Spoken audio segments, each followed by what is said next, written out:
তীব্র গরমে চা কে খায়? বিষক্ষয়। মানে?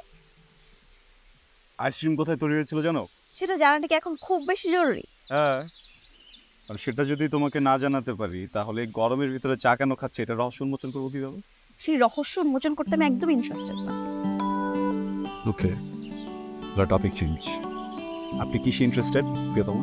ইমন, কালকে আমার এনগেজমেন্ট, তুমি আমার সাথে ফাইজলামি করতেছো?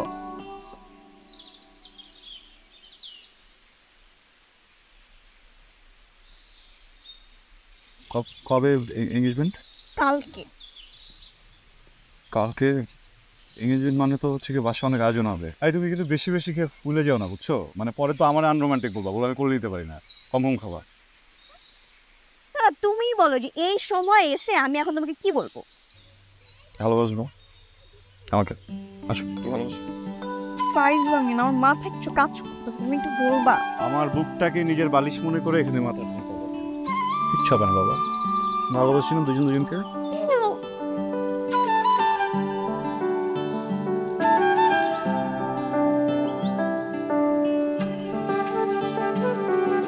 দুলা ভাই, ইঞ্জিন ঠিক না থাকলে গাড়ির যেমন কোনো ভরসা নাই, ভালো রড না হইলে বাড়িরও কোনো ভরসা নাই। দুইটাই বিপজ্জনক। তো কোন রড কিনবো? কেন? ZS RM. 25 বছরের পথ চলায় নিরাপদে রাখার প্রত্যয়ে।